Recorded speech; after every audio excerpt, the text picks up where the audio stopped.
Well, good afternoon and welcome back to another video on the channel. So I just got back from Road America, which is actually way up in Wisconsin. I was there with Pennzoil. If you guys follow my Instagram, you'll see that I've been posting from there. However, it's going to be a separate video coming out from that event very soon. But we're going to jump right into it in this video here, and we're going to talk about the hooptie. Of course, I just bought this car before my trip, so I've only made one video with it. And there's been a lot of confusion regarding the Chevy Prism. First off, a lot of people saying it's a rebadged Toyota. That might be true. I know absolutely nothing about these cars. I know that there were also Geo Prisms, but this, however, is a Chevy. You can see the little bow tie here. However, when I got home yesterday, I noticed that there is something fishy going on about the car. So I did film that right after I had gotten home from the airport, so let's roll that clip. So I just got home from Road America here, literally just pulled in the driveway, and it's 94 degrees outside. It's scorching hot, windy, but it's very hot. There's like just water underneath the clunker here. I wonder what the hell that is coming from. I mean, it's not like the car's been running and like the AC's been blasting, because it doesn't have AC. I doubt that my wife's been driving around in this car while I was gone. I can guarantee that she hasn't. So I guess we should just go get the keys and see if she starts. All right, let's see here. Moment of truth. How you been, clunker?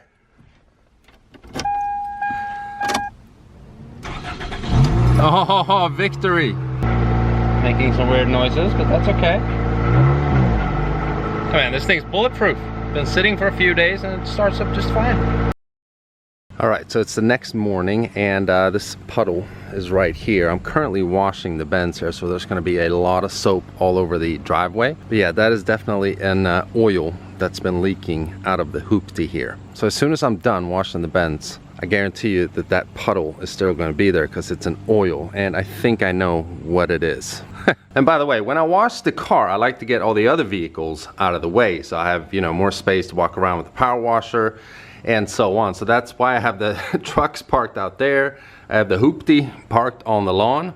So all you self-proclaimed financial experts, car washing experts, and just general trolls, bring on your, "Oh, Mike, why are you washing your car in the sunlight? Oh, Mike, your car's cost more than your house. Oh, Mike, you need a bigger driveway." Go. So yeah, after seeing that clip, we can kind of conclude that that is, of course, some kind of oil. And what I think it is power steering fluid that is leaking out. Now, some might remember that when I bought the car, we weren't able to get the hood back open. There's something with the latch. I'm gonna try it once again here. You see, the hood doesn't even pop. So you know what, I'm not even gonna bother with that. After doing minor research, I've come to understand that a lot of these old cars, they had a power steering pump failure after many miles. So that is most likely what this is. And the reason I found that out was because I jumped in the car to see if it even started, which it did. And then I took it for a little spin. All right, let's take it for a spin here. You guys can hear it for yourself. But listen to this. There's no power steering. It's super hard to turn the steering wheel unless the car is, of course, moving at a decent speed.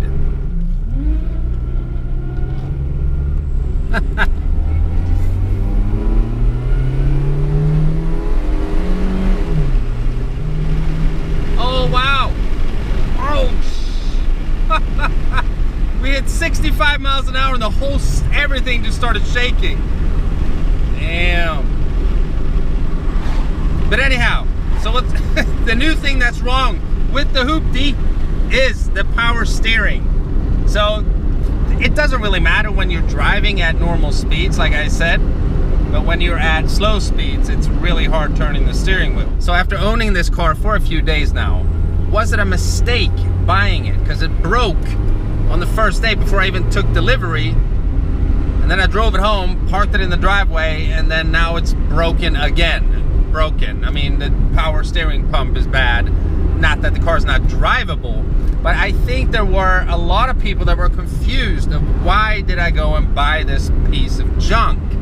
and call it a project car. Well, I did explain in the first video that it wasn't going to be a typical project car where, you know, you restore it, you modify it, do a bunch of fun stuff like that to it and try to make it a, I don't know, a good car. It's a piece of shit no matter how you twist and turn it. This car is a complete junk. And the reason I bought it was because I want to do experiments in it. I want to do what happens if videos again. In an old car, in a piece of junk, to see what actually happens in a normal car like this. I bought it because of entertainment, of course. I mean, I wasn't being super serious buying this car. I got a lot of people just posting comments saying, why'd you buy that car? And it's of course because we're gonna destroy it. That's why. The brakes are bad, but they still work at least. God, it makes a lot of clunking noises. This thing is horrible. Oh, wow. Now, here's another thing I've noticed. I'm gonna turn the left turn signal on. It doesn't work. So either there's a fuse or the whole everything is just broken. The right one, yeah, that works. Although there's some very irregularities in the actual blinking. Alright, so here we go, left turn. It gives off like one click and then nothing. Absolutely nothing.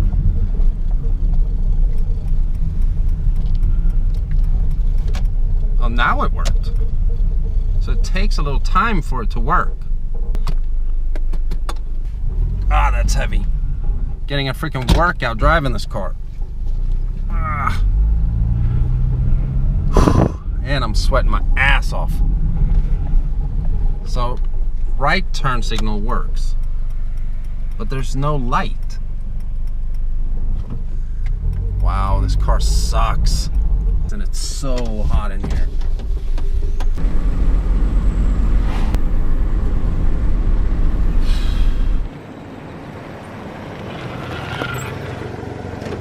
So yeah, for those that don't understand that this car is strictly for entertainment, I don't really know what to say to you. But yes, you are probably right that this is the worst project car ever on YouTube. The ugliest one too. I'm sticking with the Carfax stickers, the American sticker, and the 1998 sticker, and of course the little flag thingy on the antenna. So what type of what happens if videos are we going to be doing in this car? Well, we're going to do a retake of one I've already done, and that is what happens if you throw it in reverse while driving. And if the car is still in one piece after that, we'll of course try to throw it in park as well. And if the car is still in one piece after that, I have a new one in store. That's going to be very, very interesting. The only thing is that I've been so busy, and I got a very, very busy month coming up ahead. But of course, I'm going to make it a priority to have a What's Happened If video up on the channel with this car before I go to California.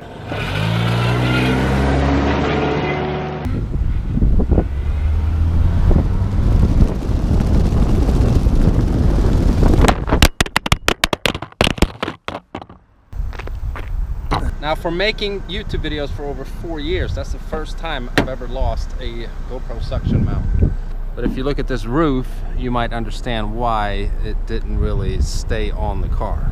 All right, so now that we're back at the house here, we'll take a look at the driveway once again, because as you guys saw in the beginning of the video, I was washing the Benz. That is now washed. It's been hours and hours, and then scorching hot out today. So the driveway is dried up, but we still have this oil stain right here.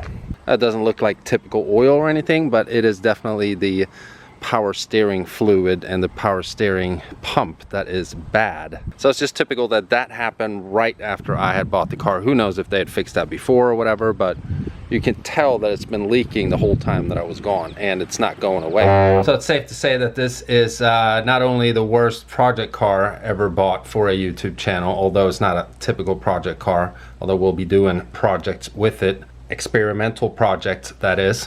It's also probably the ugliest project car that's been bought for a YouTube channel. But now you guys kind of know, you know, the reason why I bought this car and the type of videos that I'm looking to make with it. And with that being said, I'm gonna go take a second shower for today because it is stupid hot outside. You can't really drive that car in this heat unless you're on the highway with every window open, and that's not happening. It's just unsafe. So I do hope you guys enjoyed this video. If you did, you know what to do. Give it a thumbs up, and if you're stopping by for the first time and you haven't already and you want to, please subscribe, and I'll see you guys very, very soon. Bye-bye.